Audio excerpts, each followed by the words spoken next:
আমাদেরকে দিয়ে পারুন না, আমাদের বাপকে আমাদেরকে বীজ খাতি দিয়ে বন্ধুকে বীজ খাতি দিয়ে আর আমাদের এই ছাড়া কোনো পথ নেই। সুখের বাংলা খুঁজতে গিয়ে মৃত্যুর বাংলা খুঁজেছে। আপনারা তো দেখেছেন উত্তরপ্রদেশে কত অসহায় কাঁদছে মানুষ। আপনারা তো দেখেছেন বিহারে অত্যাচার হয়েছে। আপনারা তো দেখেছেন আসামে অত্যাচার হয়েছে। হিন্দু বলে না, মুসলমান বলে না, সবজির বাজারে গেলে কারোর জন্য 10 টাকা কম করে না। সামান গরু হত্যা করা বন্ধ করে দিলে মুসলিমদের কখনো কষ্ট হবে না, কারণ তারা বুঝে গেছে যে বিষাক্ত সাপকে যদি আমরাকে কামড় দেয়, বিষাক্ত সাপকে আমরা কামড় দেব না। এটাই আমাদের শিক্ষা। যেই সাপে কামড় দিয়েছে তারাই আন্দোলনে নেমে তারাই বিষ উঠাবে। মুসলমান পবিত্র, আপনারা চুপ করে থাকাটাই কাজ। কষ্ট হবে তাদেরই যারা দিন খাটে দিন খায়। কিছু কিছু হিন্দুরাও চায় না বা মুসলমানরাও চায় না যে ওয়েস্ট বেঙ্গলে আমি মুসলমানদের সাথে ঝগড়া করি বা হিন্দুর সাথে ঝগড়া করি। কিছু কিছু সোশ্যাল মিডিয়াতে আছে, একটু হয়ে একটু বেশি করে দেয় তাদের ভিউজ কামাবার জন্য। তো ফালতু আমরা নিউজ না দেখে আমরা বাস্তবে যে দেখব, এটাই আমাদের কর্তব্য। কিছু কিছু নিউজ দেখে ভাই করিও না লাফালাফি। যতটা সম্ভব ততটা না, যতটা ভাববে ততটা না। তাহলে আমাদের একটা আমরা মুখ্য মানুষ, আমরা কোথায় চাকরি করবো বলো? আপনাদের ক্ষতি হলো তাহলে? ক্ষতি হয়েছে অবশ্যই। এই গরুগুলো মমতা যেভাবে হোক, সে তো দেশ চালাচ্ছিল, সে সবকিছু চালাচ্ছিল। আমরা কি করব? আমরা কোথায় যাব? ব্যাংকে চলো, এই তো সামনে ব্যাংকে কত টাকা আমার আছে লোন, চলো। আজ আমরা গয়না পরি না, আমরা ভালো জামা কাপড় পরি না, আমরা যেভাবে হোক চালাচ্ছি। কি করব আমি কিছু ভেবে পাচ্ছি না। এবার বুঝতে পারলাম মুসলমানেরা সব করতে পথের কাটা।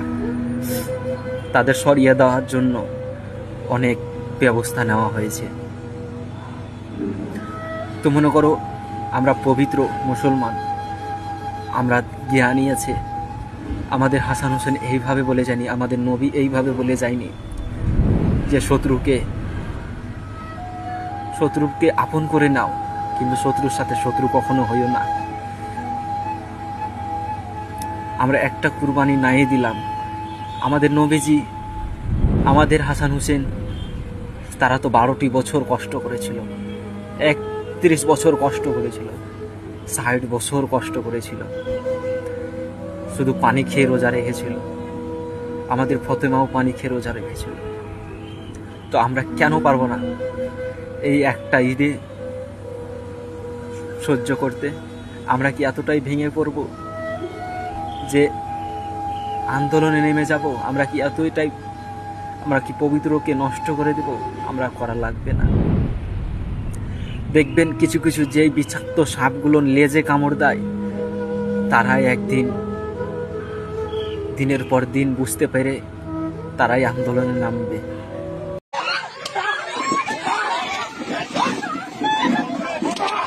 কিছু কিছু হিন্দুরাও চায় না যে ওয়েস্ট বেঙ্গলে ঝগড়া হোক, বা কিছু কিছু মুসলমানেরাও চায় না যে ওয়েস্ট বেঙ্গলে ঝগড়া হোক। তো আসল মূল কাহিনী হচ্ছে আমাদের নেতা মতাগুলো কখনো মাইন্ডে নেবেন না আমার কথা। তো ওরা ফেক কথা বলবে, কারণ যে পৃথিবীতে সত্য আর মিথ্যে পাঠিয়েছে, কিন্তু আমরা সকলেই মিথ্যের পথে চলে গেছি, আর আমরা মিথ্যেটাকে বাস্তব করে বেছে নিয়েছি। তো মনে করো যে আমাদের ফেক নিউজ থেকে আমরা দূরে থাকবো। আর এই যে সোশ্যাল মিডিয়াতে সেটা যে ছাড়ে তারা ভিউজ কামাবার জন্য, তারা গ্যালারিতে আপলোড করে রাখে, যে ওই ভিডিওটা বানিয়ে ছেড়ে দেয়, মানে কি সোশ্যালে। তো তাদেরকে বলছি, এখন পৃথিবীতে সত্য আর মিথ্যে পাঠিয়েছে, মিথ্যেটা বেশি ভাসছে আর সত্যটাকে চেপে দিয়েছে। তো মনে করো যে আমরা মিথ্যের পথ থেকে একটু দূরত্ব থাকবো, সত্যের পথে আমরা চলবো সবাই, আর চলাটাই বাস্তব। যে পরিস্থিতি করেছে ওয়েস্ট বেঙ্গলে, কিছু কিছু খেটে খাওয়া মানুষের অসুবিধে হয়ে যাবে। সব করতে গরিব দেশ, উত্তরপ্রদেশ, কলকাতা, বিহার, আসাম, এই দেশগুলোতে মনে করো অশান্তি অত্যাচার অনেক হয়। অন্য কোনো রাজ্যতে না হলো, কিন্তু এই রাজ্যতে হবে, কারণ গরিব দেশ। বোকারা বুঝবে কবে? বোকারাকে ঠকিয়ে নিয়ে যাচ্ছে দিল্লি, গুজরাট, অন্য অন্য রাজ্যকে ভিআইপি করছে। বোকারা তাড়াতাড়ি জেগে উঠো।